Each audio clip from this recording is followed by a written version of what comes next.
இப்போது நாம் போயிட்டுருக்கிற இடம் வந்து பேகம் சமுரு அவர்கள் கட்டப்பட்ட முதல் அரண்மனை. இந்த அரண்மனை தான் முழுமையாக பேகம் சமுரு அவர்களால் திட்டமிட்டு கட்டப்பட்ட ஒரு அரண்மனை. இந்த அரண்மனை இருக்கும் இடம் வந்து இப்பொழுது பேராலயம் அமைந்திருக்கும் இடத்திலிருந்து மேற்கு நோக்கி அரை கிலோமீட்டர் தூரத்தில் இந்த தேவாலயம் அமைந்திருக்கிறது. இன்னைக்கு ஒரு கல்லூரியாக இது இயங்கிட்டு வருது. அரண்மனைக்குள்ளே நம்ம போய் பார்க்கலாம்.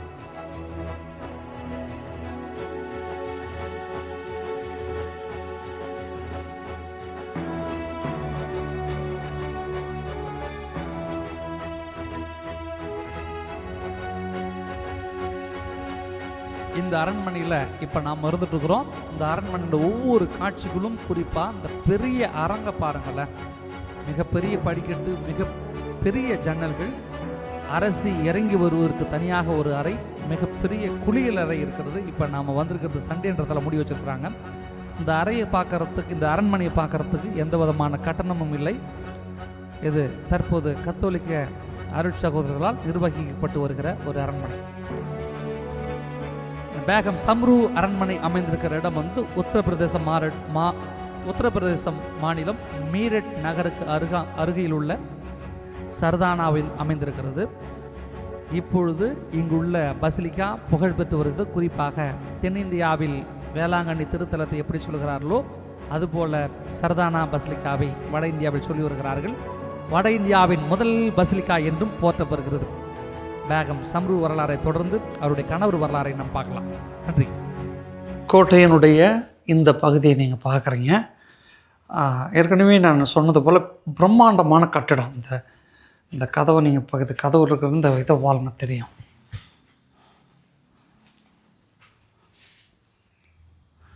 இப்போ நம்ம உள்ளே போய் பார்ப்போம். மேலே வந்து மரம் வச்சு சீலிங் போட்டிருக்கிறாங்க.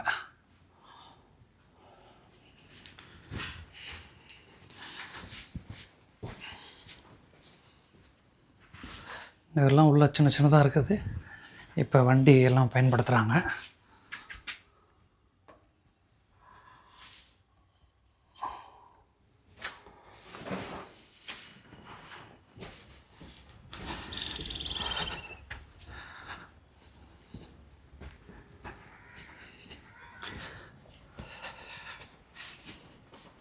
அம்மாடி,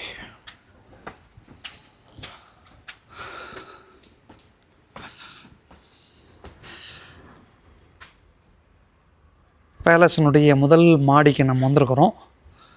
இந்த தூண்களை பாருங்களேன்.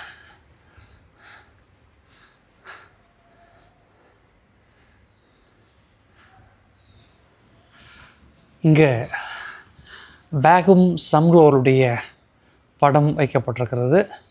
கீழே வந்து அவங்களுடைய ஆட்சி. நம்ம நின்றுட்டு இருக்கிற இடம் வந்து சர் பேகம் அவங்களுடைய பேலஸ், புதிய பேலஸ். அவங்க இந்த பகுதியில் ஆட்சி செய்யும் பொழுது அவர்கள் தங்கியிருந்த பேலஸ். உள்ளே போய் நம்மளால் பார்க்க முடியல, ஏன்னா அன்றைக்கி சண்டே மூடி வச்சுருக்கிறாங்க.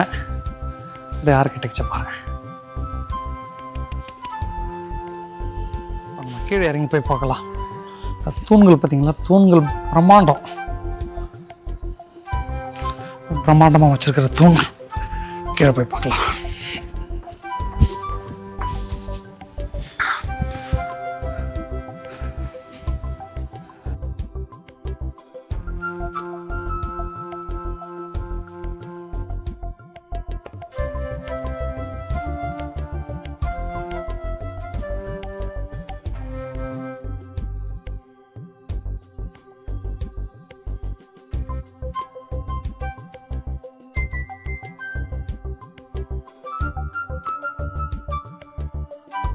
இந்த அரண்மனையில் நிறைய கிறிஸ்தவ குறியீடுகளை பார்க்க முடிகிறது.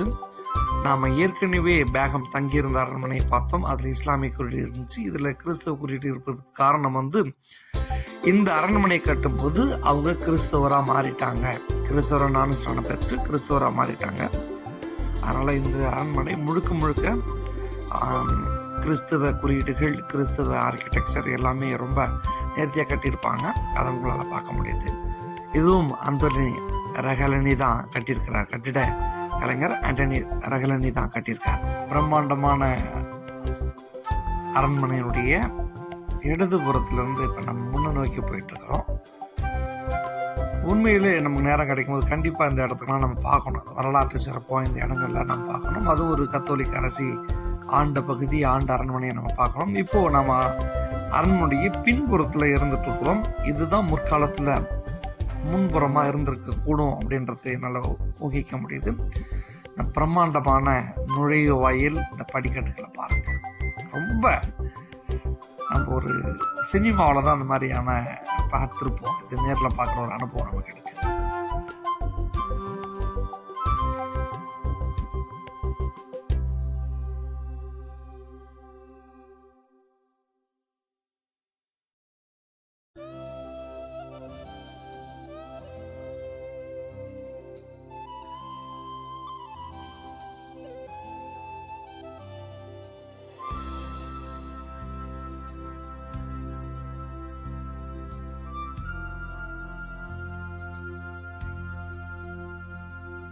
நான் ஏற்கனவே சொன்னேன், இந்த பிரம்மாண்டமான தூண்கள் 2 2 4 இந்த பக்கம் 6, இந்த ஆர்கிடெக்சரை பாருங்களேன்.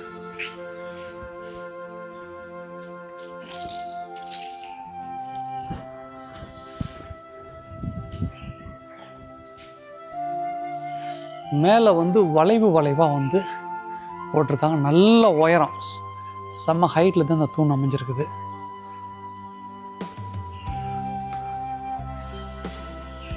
இப்போது இது லைப்ரரியாக வச்சுருக்கிறாங்க. ஸோ நம்மளால் பார்க்க முடியாது. இந்த பக்கம் போய் பார்க்கலாம்.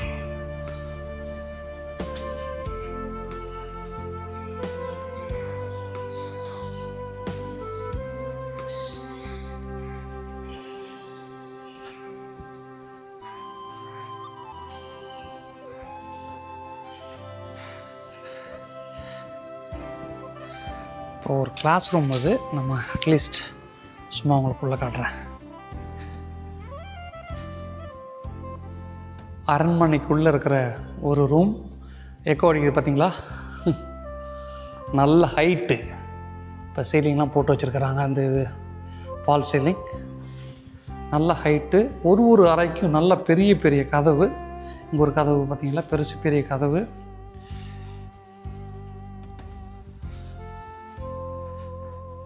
ரூம்ஸ் இருக்குது பாருங்கள்.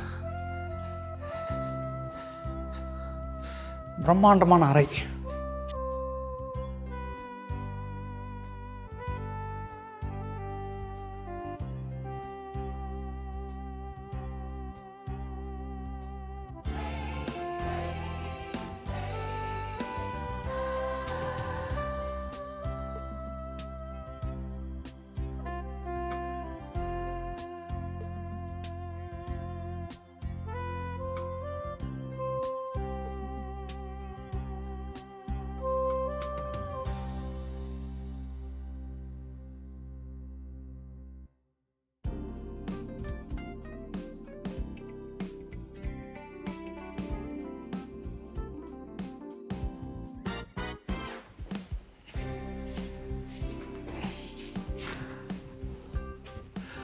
படிக்கட்டு பார்த்தீங்களா?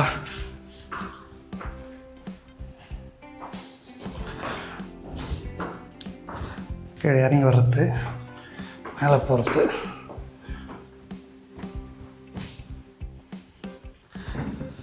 மேலே போகிற பில்டிங்கை பார்க்குறோம்.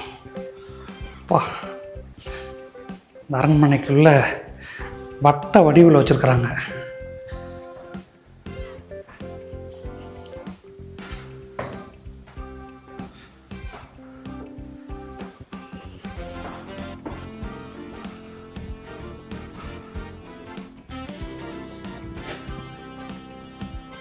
மேலே பாருங்க.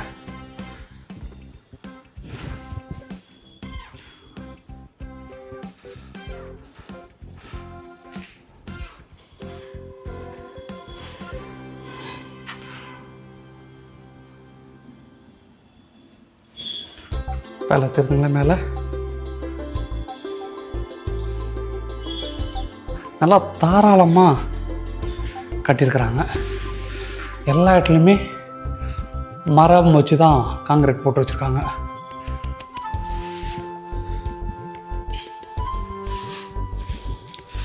நம்ம கீழே போகலாம். இதுக்கு மேலே போக முடியல, இருட்டாக இருக்குது, பூட்டி வச்சுருக்காங்க. நம்ம கீழே இறங்கி போகலாம்.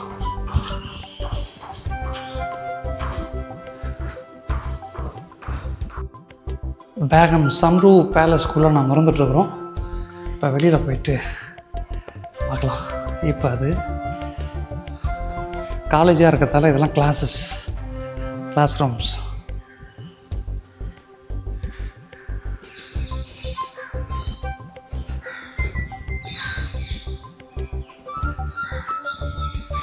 பெரிய பேலஸ் இது.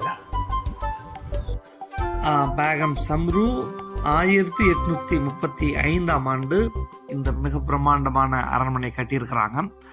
இந்த அரண்மனையில் அவங்க இருந்தது ரொம்ப சொற்ப காலம், 1 வருஷம் அப்படின்னு தான் சொல்கிறாங்கன்னு நினைக்கிறேன். இங்கே வாழ்ந்துட்டு ஆட்சி செய்கிறப்ப தான் இறந்துட்டாங்க. கிட்டத்தட்ட 38 ஆண்டுகள் அவங்களுடைய ஓல்டு பேலஸில் இருந்தாங்க. அந்த ஓல்டு பேலஸ் வந்து ஷா ஆலம் கொடுத்தது. இப்போது இருக்கிற இந்த பேலஸ் தான் இவர்களால் கட்டப்பட்ட ஒரு பேலஸ். இந்த பேலஸில் வட இந்தியாவின் இந்தியாவிலே முதல் மற்றும் கடைசி கத்தோலிக்க ராணி என்று அழைக்கப்படுகிற பேகம் சம்ரு அவர்கள் வாழ்ந்த அரண்மனையை நம்ம பார்த்துட்டு இருக்கிறோம். இது ஏறக்குறைய நம்ம முடிகிற நேரம் வந்துச்சு. இங்கே பிரம்மாண்டமான அவங்க குளியல் அறை, அவங்க தங்கியிருந்த அறை இருக்குது. ஆனால் இப்போ நம்மளால் அது பார்க்க முடியல. நம்ம சண்டேல வந்திருக்கிறோம். ஏறக்குறைய இந்த வாரத்தின் எல்லா நாட்களிலும் இந்த அரண்மனை திறந்திருக்கும். எந்த விதமான கட்டணமும் இல்லை இந்த அரண்மனையை பார்க்கறதுக்கு. இது பேராலயம் இருப்பதற்கு பேராலயத்துலேருந்து ஒரு 1/2 கிலோமீட்டர் தூரத்தில் தான் இந்த அரண்மனை அமைந்திருக்குது. நம்ம எப்போ வேணாலும் வந்து பார்க்கலாம். இப்போ முன்னே இருக்குல்ல, அது பெரிய ஒரு தோட்டம். நமக்கு நேரம் இல்லாத அங்கே உள்ளே போக முடியல, ஏன்னா அடுத்தடுத்த மாதம் இருக்குது. நம்ம வேறு வீடியோவில் சந்திப்போம். அனைவருக்கு நன்றி. தொடர்ந்து வீடியோவை பாருங்கள். வயல் இருக்குது.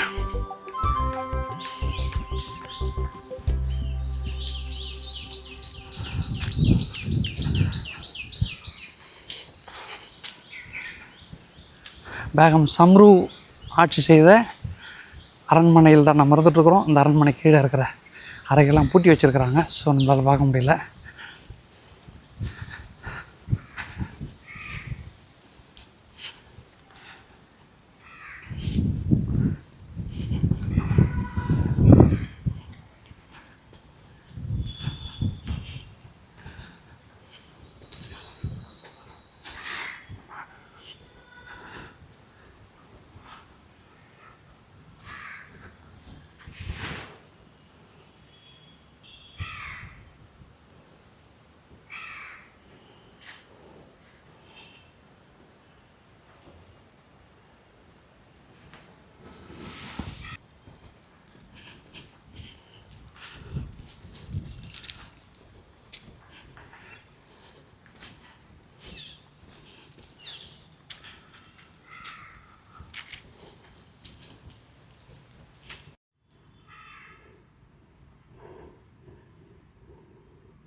இப்போ இங்கே மான்ஃபோர்ட் பிரதர்ஸ் இருக்கிறாங்க. அவங்களுடைய தங்கும் இல்லம், அவங்க ஸ்கூல் வச்சுருக்கிறாங்க. மான்ஃபோர்ட் பிரதர்ஸ் அவங்க ஸ்கூல். இதெல்லாம் புது ஸ்கூல், இது பழைய ஸ்கூல். தேங்க்யூ. நாம் மீண்டும் பேராலயத்துக்கு வந்துட்டோம். பேராலயத்தில் இருக்கிற பேகம் சம்ரு அவருடைய கல்லறை தான் இப்போ பார்க்க போகிறோம். தவக்காலம் என்பதால் தொடர்ந்து திருப்பலிகள், ஆராதனை கூட்டங்கள் நடந்துகிட்ருக்குது. நம்மளால் இப்போ போக முடியல. இன்னும் கொஞ்ச நேரத்தில் நான் அந்த இடத்த காட்டுறேன். உள்ள அவங்க ஆட்சி செய்த இந்த ஆட்சி அதிகாரத்தை குறிக்கிற வண்ணம் ஒரு சில காட்சிகள் இத்தாலிய கட்டிட கலைஞரால் அழகாக நேர்த்தியாக பண்ணியிருக்கிறாங்க. அந்த கட்டிட அமைப்பையும் நீங்கள் பார்க்கலாம். இப்போது நாம் பேகம் சம்ரு அவருடைய கல்லறையை பார்த்துக்கிட்டு இருக்கிறோம். ஆலயத்தினுடைய இடதுபுறத்தில் இந்த கல்லறை இருக்கிறது. இப்போ நம்ம பார்க்குறது கல்லறை.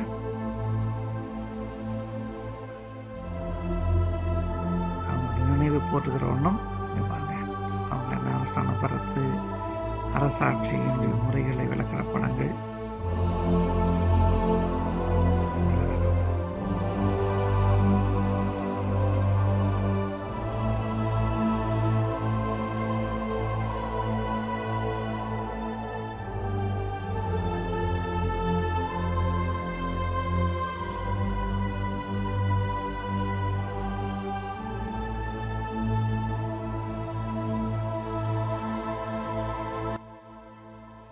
ஏறக்குறைய நம்ம புறப்படுற நேரம் வந்துருச்சு. இந்த இடம் உத்தரப்பிரதேச மாநிலம் மீரட் நகருக்கு அருகில் உள்ள சர்தானா பசிலிக்கால தான் நம்ம இருந்துட்டு இருக்கிறோம்.